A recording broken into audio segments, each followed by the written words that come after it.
하나님의 말씀은 열왕기하 5장 1절에서 3절입니다. 아람 왕의 군대 장관 나아만은 그의 주인 앞에서 크고 존귀한 자니 이는 여호와께서 전에 그에게 아람을 구하게 하셨음이라.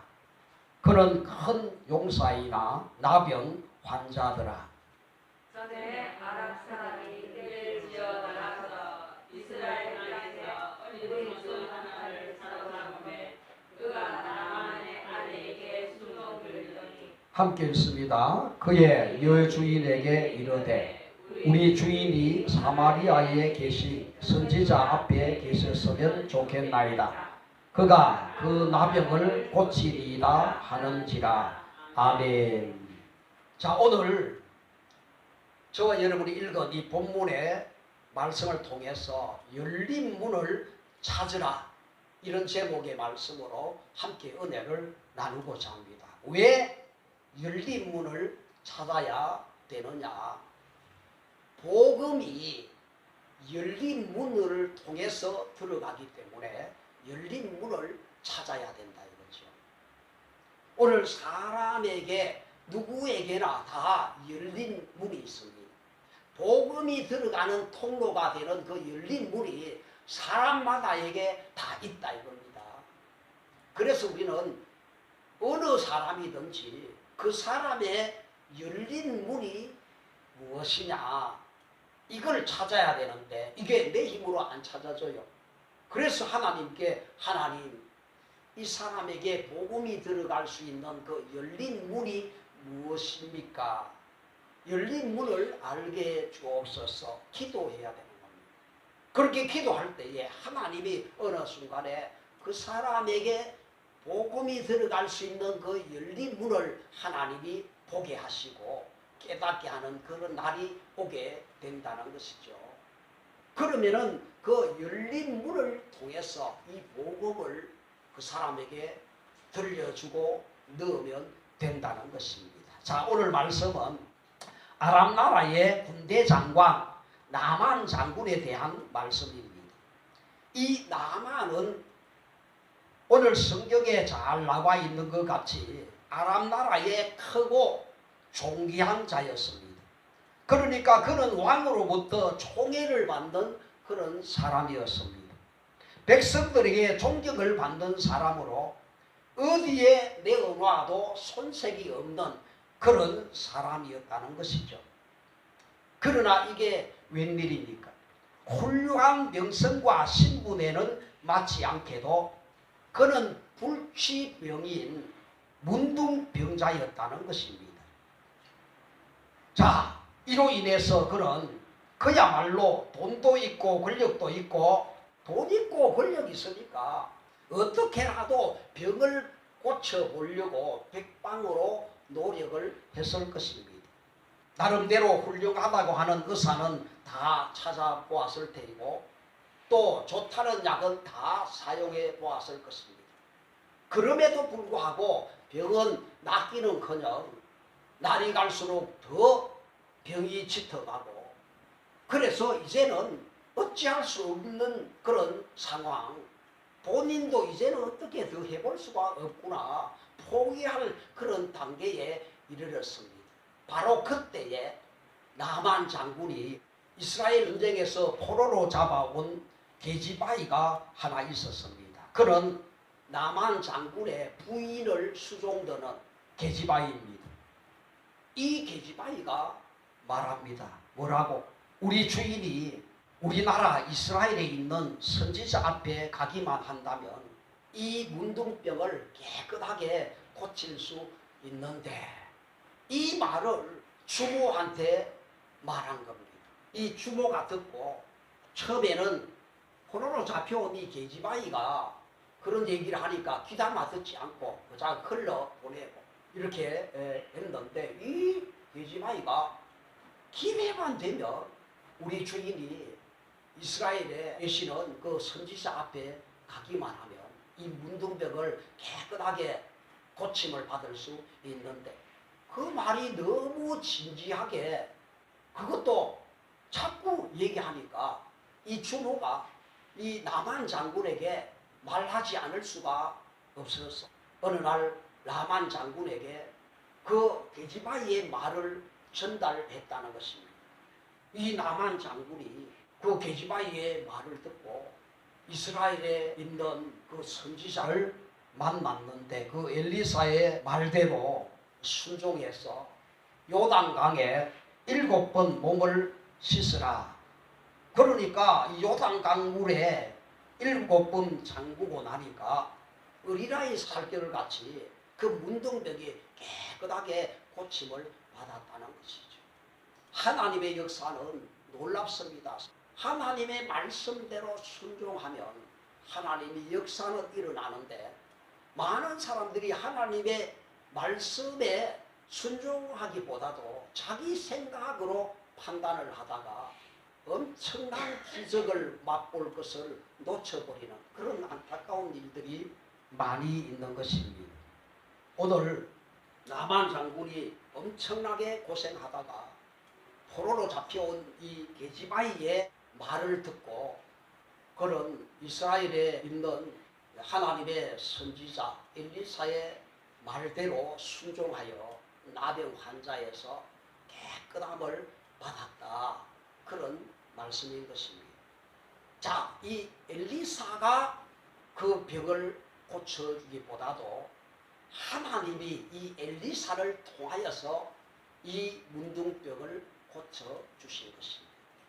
자, 저는 오늘 본문 말씀을 통해서 이스라엘에서 잡혀온 나만 장군의 부인을 수종하는 이 계집종에 대해서 살펴보며 이 전쟁포로에서 잡혀온 이 계집종을 하나님이 어떻게 쓰셨는지 우리도 오늘 이 계집종처럼 주님께 쓰임받는 그런 사람이 되어야 되겠다는 것이죠. 첫 번째로 세상에 아무리 크고 존귀하다고 해도 복음보다 더 크고 존귀한 것은 없다는 것이죠. 자, 오늘 이 계집종 그는 비록 전쟁포로로 또 노예로 보잘것없는 계집종에 지나지 않습니다. 그러나 그가 아람 나라의 크고 존귀한 사람인 나만 장군에게 당당하게 복음을 전하는 모습은 귀하지 않을 수가 없는 것입니다. 사랑하는 성도 여러분, 오늘 본문 말씀을 한번 주의 깊게 살펴보면 성경이 우리에게 무엇을 말하려고 하고 있습니까? 오늘 1절에서 보면은 아주 의도적으로 나만은 아람 나라에서 크고 존귀한 자였다라고 기록하면서 그럼에도 그는 몸이 썩어가고 죽어가고 있었다는 것을 기록한 것은 과연 우리에게 무엇을 말하려고 한 것일까요? 우리에게 크고 존귀한 것은 복음밖에 없다는 것을 강조하고자 한 말씀이라는 것입니다. 우리는 전후맥을 통해서 이 사실을 우리가 깨달을 수가 있는데 복음보다 더 귀한 것은 없습니다. 복음보다 더 큰 것도 없는 것입니다. 그러므로 오늘 우리는 이 복음을 전할 때 당당할 수 있어야 한다는 것이죠. 어떤 사람은 복음을 전하면서 사정하는 것 같이 하는 사람들도 많고 또 뭐 물건을 막 팔아주면서 이렇게 하는 사람도 많고 이런 것은 당당한 게 아닙니다. 우리가 전하는 이 복음은 얼마나 대단한 건지 이걸 우리는 바로 인식하고 내가 이 복음을 당신에게 전해주면 당신은 최고의 큰 복을 받는 거야. 그런 복음에 대한 바른 인식이 필요하다는 것이죠. 나는 부족하지만은 복음이 누굽니까? 하나님이잖아요. 하나님은 부족한 분이 아니거든요. 하나님은 능력이 많으시고 전지전능하신 이 하나님을 오늘 당신에게 내가 전해주면 당신은 이 땅에서 최고의 복을 받는 거야. 그런 마음 자세를 가지고 우리는 당당하게 복음을 전해야 한다는 것이죠. 그러므로 오늘 우리는 이 복음을 전할 때 이 바울은 뭐라고 말합니까? 바울은 이렇게 말합니다. 내가 복음을 부끄러워하지 아니하노니 이 복음은 모든 믿는 자에게 구원을 주시는 하나님의 능력이 됨이라고 로마서 1장 16절에 말씀합니다. 이 복음은 하나님의 능력입니다. 로마서 1장 17절에는 복음에는 하나님의 의가 나타나서 믿음으로 믿음에 이르게 하나니 그랬습니다. 결국 사람이 어떤 한 사람을 믿게 할 수 있는 것이 아니라 우리가 복음을 전할 때 이 복음 자체가 사람들로 하여금 믿음으로 믿음에 이르게 한다는 것이죠. 자, 그 계집아이가 내 처지가 이런데, 내가 지금 포로로 잡혀와 있고 내가 지금 종인데 내 형편이 내 모양이 이러한데 자기 처지를 생각했다라고 하면은, 자기를 비관했다고 하면은 이 크고 존귀한 이 나만에게 복음을 전할 수가 없죠. 이 계집아이는 이 크고 존귀한 이 나만 장군이 우리나라의 그 선지자 앞에 가기만 하면은 이 문둥병은 그냥 깨끗하게 고침을 받을 수 있는데, 복음의 능력을 그가 인식을 하고 자기 처지를 생각하지 않고 이 엄청난 복음을 소개하는 것입니다. 자, 그는 자기를 보지 않았습니다. 선지자로 통한 하나님의 역사를 봤던 것입니다. 여러분, 믿음은 영의 세계를 보는 것이고 하나님의 역사를 보는 것입니다. 말씀을 볼 때 말씀의 현실을 믿음의 눈으로 보는 것입니다. 예수님이 갈릴리 바다에 계신 그런 내용을 내가 지금 성경을 통해서 읽고 있다라고 하면은, 예수님이 지금 갈릴리 바다 그 현장에 내가 거기 그 사실을 믿음의 눈으로 보는 겁니다. 2000년 전으로 내가 그슬로 올라갔어. 그 현장에 내가 그 사건을 지금 믿음의 눈으로 보는 겁니다. 이게 믿음입니다. 믿음. 옛날에 누가 그게 아니고, 누가 한 사람이 그게 아니고 내가 그 사실을 보았노라. 말씀의 현장에 내가 가서 그 현실을 보았노라. 말씀의 현실. 믿습니까? 이게 믿음이다고요. 예수님이 막 소경도 눈을 띄우는 그 현장을 내가 말씀의 현실 가운데 지금 우리가 그 현장에서 볼 수가 있는 거예요. 자, 전도 현장에 나갈 때 우리가 믿음을 가지고 나가야 돼요. 전도 현장에 주님의 역사를 보러 나가는 겁니다. 하나님의 일하심을 보러 나가는 거다 이거죠. 내가 어떤 사람의 마음을 움직일 수 있습니까? 바꿀 수가 있습니까? 나는 못합니다. 내가 어떻게 사람의 마음을 바꾸고 사람이 뭐 이제 마음문을 열고, 이건 내가 할 수 있는 게 아닙니다. 그래서 우리는 믿음으로 나가서 하나님의 역사를 보러 나가는 겁니다. 전도 현장에. 거기서 이 엄청난 이 복음을 내가 증거하니까 사람들이 솔깃하게 다 빨려 들어오고, 어떤 사람은 감동을 받아가지고 그 사람이 뭐 돈 몇만 원을 봉투에 넣어가지고 나한테 가져왔다. 내가 그 사람을 그렇게 할 수 있는 사람입니까? 아닙니다. 하나님이 그 사람의 마음을 움직여서 감동시켜서 그런 일을 하게 하시는 겁니다. 하나님의 일하심을 보는 현장이 바로 전도 현장인 것입니다. 전철에 복음을 전하고 있는데 내가 그 사람의 마음을 어떻게 움직여요? 나는 단지 이 능력의 이 복음을 전할 뿐이지. 그런데 사람들이 거기에 마음을 열고 막 빨려 들어오고, 어떤 사람은 자기 먹으려고 가져왔던 거, 사왔던 걸 나한테 막 주고, 어떤 사람은 식사를 대접하고 싶다고.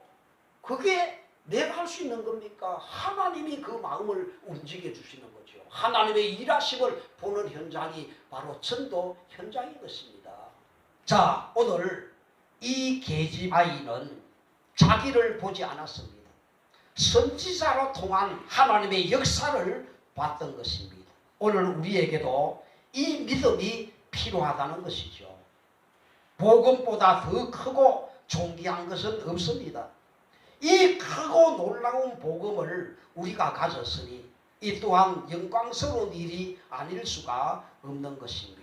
그러므로 우리는 이 복음을 전할 때 결코 내 자신이나 또 복음의 대상자의 신분 여하에 연연하지 말고 또 그들의 간파함이나 그들의 완악함을 보지 말라는 것이죠. 왜냐하면 복음의 위력은 더 크기 때문에, 복음의 위력은 더 존귀하기 때문에, 복음의 능력은 대단한 것입니다.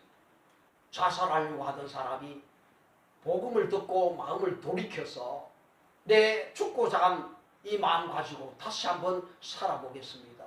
하나님이 일하시는 현장이죠. 하나님이 그 사람의 마음을 열어서 감동시켜 주셨잖아요. 마음문을 여는 것은 하나님이 열어주는 것이지 내가 아무리 기막힌 말을 한다고 그 사람 마음문을 내가 열 수 있는 게 아닙니다. 나는 단지 전할 뿐이지 하나님이 마음문을 열어서 그 사람을 행동하게 하는 분은 하나님이시다는 거죠. 그러니까 하나님의 역사를 보는 거 이게 얼마나 중요한지 이게 믿음이라는 거죠. 나를 보고 다른 사람이 나를 어떻게 보겠나 부끄럽고 내 체면이 어떻니 내 체면이 문제입니까? 지금 하나님의 능력 엄청난 복음 들고 내가 나가는데 이 복음을 누구든지 필요하지 않는 사람이 아무도 없는데 이 대단한 복음을 가지고 내가 나가는데 기쁨이 충만하지 않을 수가 있겠습니까? 이 큰 복음을 가지고 나가는데 뭐 사소한 것에 연연할 이유가 있겠나 하는 것이죠. 두 번째로 생각해 볼 말씀은 우리가 복음의 문을 찾자는 것입니다. 우리 하나님은 어떤 사람에게든지 우리가 복음을 전할 때 이 복음이 그 사람에게 들어갈 수 있도록 사람마다 복음의 문들을 다 만들어 놓았다는 사실입니다. 그러므로 오늘 우리는 이 복음을 전할 때 다른 어떤 것보다도 먼저 이 복음의 문을 찾는 것이 우선이라는 사실을 기억해야 됩니다. 그러므로 우리는 기도할 때 저들에게 복음의 문을 열어 주옵소서, 복음의 문을 찾게 해 주옵소서, 복음의 문을 발견하게 해 주옵소서라고 기도가 먼저 있어야 한다는 것이죠. 전도 현장에 나갈 때 나가기 이전에 미리 기도가 있어야 되는 거죠. 오늘 하나님 내가 오늘 전도 현장 가는 그곳에 준비된 영혼을 보내주시옵소서. 하나님이 구원시키기로 작정한 영혼들을 보내주시옵소서. 그들의 마음을 주님이 열어주시옵소서. 주님이 일하여 주시옵소서. 미리 기도하고 가야 되는 거죠. 내가 준비될 때 준비된 영혼을 만나는 겁니다. 내가 준비되는 것은 뭡니까? 내가 할 수 있는 게 아니다. 하나님만 하십니다. 나는 그저 복음을 전할 뿐이지 만문을 열고 그들이 예수를 믿기로 결심하고 작정하고 영접기도 하도록 하는 이 모든 것은 하나님이 일하심이지 내가 하는 게 아닙니다. 이 시간 예수님을 영접함으로 하나님의 자녀가 됩니다. 영접한다는 것은 예수님을 내 마음에 받아들이는 겁니다. 복음을 다 들려주고 죄로 인해서 모든 인생은 죄값으로 심판받고 지옥 갑니다. 그런데 하나님이 우리를 사랑해서 우리가 받아야 할 모든 죄값을 하나님이 예수 이름으로 이 땅에 오셔서 대신 십자가에서 담당하셨습니다. 그렇기 때문에 당신도 이 예수님이 당신이 지금까지 지은 죄, 앞으로 지을 죄, 평생의 모든 죄를 십자가에서 담당해 주셨다. 죄는 당신이 졌는데 죄값은 예수님이 대신 받아주셨다.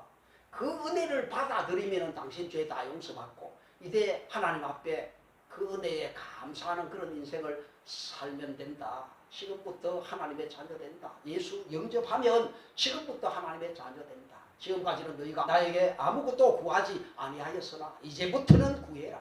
그러면 너희 마음에 기쁨이 충만하리라. 당신이 지금 하나님의 자녀 되면 지금부터 하나님이 당신의 인생에 개입하셔서 당신의 인생을 지켜주시고 보호해주시고 위험 중에도 지켜주시고 당신 인생이 잘 되도록 하나님이 지금부터 이끌어 가신다. 그러기 위해서는 예수님을 내 마음에 영접해야지 된다. 영접한다는 것은 내 마음에 받아들이는 것입니다. 자, 눈 감으십시오. 눈 안 감으면 손으로 눈을 이렇게 감겨주고, 내가 그 영혼을 정말 사랑하는 그 사랑이 그 사람 마음속에 터치가 되면 내가 눈 쓰러가 감겨줘도 그냥 있습니다.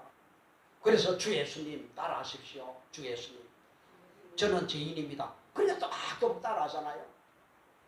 그렇게 내가 하락한다고 그 사람 하겠습니까? 복음을 듣고 또박 따라 예수님을 다 영접하고 내 지금까지 지은 모든 죄 예수의 보혈로 다 씻어주시고, 예수님 내 마음속에 오셔서 지금부터 영원토록 나와 함께 해주시옵시고, 쭉쭉쭉 영접 기도를 다 따라하고 마지막에 아멘. 아멘 한 것은 방금 기도한 요 내용 그대로 내가 믿습니다, 그런 내용이 되니까 아멘 설명해주고 아멘. 그리고 이제 이름 묻고 제가 선생님을 위해서 한번 기도해 드리겠습니다. 저는 이름이 이러이러한데 선생님 성함이 어떻게 됩니까? 묻고 그 이름 가지고 하나님 누구가 예수님을 마음에 영접했습니다. 영접하는 자, 그 이름을 믿는 자에게는 하나님의 자녀가 되는 권세를 주셨다고 말씀하셨사오니 하나님 이 아들을 두 손 들어 축복하여 주시옵시고, 축복기도 쫙 하고 나면은 얼굴이 훤해져 버려요. 자기 죄가 다 용서받았고 영접기도 딱 하면서 내 모든 죄 예수의 보혈로 다 씻어달라 그랬죠. 그리고 예수님 내 마음속에 오셔서 천국 가는 그날까지 나와 함께 해주시고 인도해달라고 기도했죠. 평생의 죄 다 용서받는 그것이 자기가 이제 믿어지니까 얼굴이 훤해져 버리잖아요. 자, 복음의 문은 때로는 한 가정의 자녀일 수 있습니다. 또 질병일 수도 있고 사업의 실패일 수도 있고 바람난 남편이나 아내일 수도 있으며 우울증일 수도 있습니다. 여러 가지 문제, 그 사람에게 문제, 그게 바로 복음의 문입니다. 그 사람이 어떤 문제를 지금 안고 있느냐, 그 사람이 안고 있는 그 문제가 바로 복음의 문이라 이거죠. 그 문제를 통해서 이 복음이 들어가는 거죠.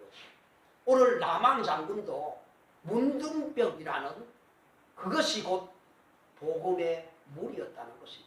그것을 통해서 결국은 그가 선지자 앞에 가서 선지자 시키는 대로 순종해서 병을 고침을 받았을 뿐만 아니고 그가 이제 예수님을 믿는 그런 하나님의 자녀가 된 것이죠. 자, 오늘 본문 말씀 속에서도 나만 장군에게 있어서의 이 복음의 문은 그가 가지고 있는 문둥병이 바로 하나님이 열어놓은 복음의 문이었습니다. 비록 포로로 남의 나라에 잡혀온 계집종 신세였으나 그는 이것도 하나님의 놀라운 섭리가 있는 줄로 깨달아 알고 또한 거기서도 자기가 해야 할 일이 무엇임을 깨닫고 이미 하나님이 열어놓은 복음의 문을 찾아내려고 나름대로 하나님께 기도하던 중에 그는 드디어 그 나만 장군의 집에서 복음의 문을 찾아낸 것입니다. 그는 이것을 발견하고는 놓치지 아니하고 복음을 전했던 것입니다. 바로 이것이 오늘 계집종에게서 우리가 본받아야 할 모습인 것입니다. 세 번째로 복음 전파에는 인내와 더불어서 노래를 부르라는 것이죠. 이 계집아이가 처음 주모에게 이 말을 했을 때는 분명 주모가 그냥 무시를 했을 것입니다. 뿐만 아니라 어린 것이 방정맞다고 때로는 책망도 했을 것이고 그런 소리 하지 말라고 다이르기도 했을 것입니다. 그러나 주모가 보니 이 계집아이의 이 말이 하도 진지하고 간절하고 애절하고 그야말로 날마다 틈만 나면은 이 말을 하니까 결국 그 말을 나만에게 가서 전하지 않을 수가 없었을 것입니다. 그렇습니다. 이 복음 전파는 인내가 필요하며 나아가서 반복하여 전함이 필요한 것입니다. 결코 한 번으로 안 된다고 포기하거나 속단하면 안 되는 것입니다. 복음의 문이 열렸을 때는 하나님이 허락하신 줄 믿고 끈기 있게 계속하여 복음을 전할 수가 있어야 할 것입니다. 그러나 우리가 전도해야 될 대상들은 결코 만만치 않습니다. 그러나 여러분, 복음의 위력은 더 크고 존귀합니다. 그런 거로 우리가 담대할 수 있어야 합니다. 뿐만 아니라 하나님이 열어놓은 복음의 문을 위해서 먼저 기도하는 일입니다. 복음의 문을 찾게 하옵소서. 복음의 문을 발견하게 하옵소서. 복음의 문을 열어주옵소서라고 먼저 기도해야 한다는 것이죠. 이제 말씀을 마칩니다. 나아가서 끈기 있게 그리고 반복하여 복음의 노래를 부르라는 거죠. 이 계집종이 우리 주인이 이스라엘에 있는 선지자 앞에 가기만 하면 이 문둥병 깨끗하게 고침을 받을 수 있는데, 여러분들이 어떤 노래를 불러야 됩니까? 어떤 사람이 집안에 우환이 있어서 큰 고생하고 있는데 그거 해결할 수 있는데, 그러면 사람이 눈이 번쩍 뜨이는 거죠. 자기는 지금 소망이 전혀 없고 그것 때문에 엄청 어려운 가운데 있는데 그거 해결할 수 있는데, 그거 해결할 수 있는데 이런 얘기를 한 두세 번만 들어도 그 사람은 대박 관심을 가지고 어떻게 해결하는데 좀 가르쳐 줘. 그럴 거 아닙니까? 그거 어떤 분 앞에 하면은 그거 쉽게 해결하는데, 그 어떤 분이 누군데 냅다로 한번 갈래? 우리 교회 목사님 한번 만나봐라. 그 문제 쉽게 해결된다. 한 번 듣고 두 번 듣고 세 번 듣고 노래를 부르면 그 사람이 진짜로 내 교회 목사님 만나면 해결할 수 있나? 해결하고 말고. 여러분이 확신 없이 얘기하면 그 사람이 아무 반응 없을 겁니다. 여러분 복음이 얼마나 큰 능력이고 복음이 얼마나 굉장한데, 여러분 세상 모든 인생 문제 예수 만나면 해결 안 되는 문제 있습니까? 그러니까 목사님한테 오면은 복음만 제대로 알게 되면은 그 문제는 서서히 구름이 거치듯이 해결되게 돼 있는 거죠. 내가 그 믿음이 있어야 그 믿음으로 선포하는 거죠. 그 해결할 수 있다. 해결할 수 있어. 어떻게 해결하는데? 그거 내 따라 우리 교회에 같이 와서 우리 목사님 한번 만나라. 그럼 그 문제 해결한다. 한 번 듣고 두 번 듣고 자꾸 노래를 부르니까, 그래 그러면 정말 해결할 수 있는가? 이런 생각이 들잖아요. 그래서 교회에 와서 예수 복음 듣고 예수 영접하고 신앙생활하면은 인생의 모든 문제는 수없이 많아도 해결 방법은 따라 하나입니다. 하나가 뭡니까? 예수 그리스도. 예수 그리스도만 제대로 만나면은 이 세상에 존재하는 모든 문제는 그 안에서 다 해결됩니다. 기도하겠습니다.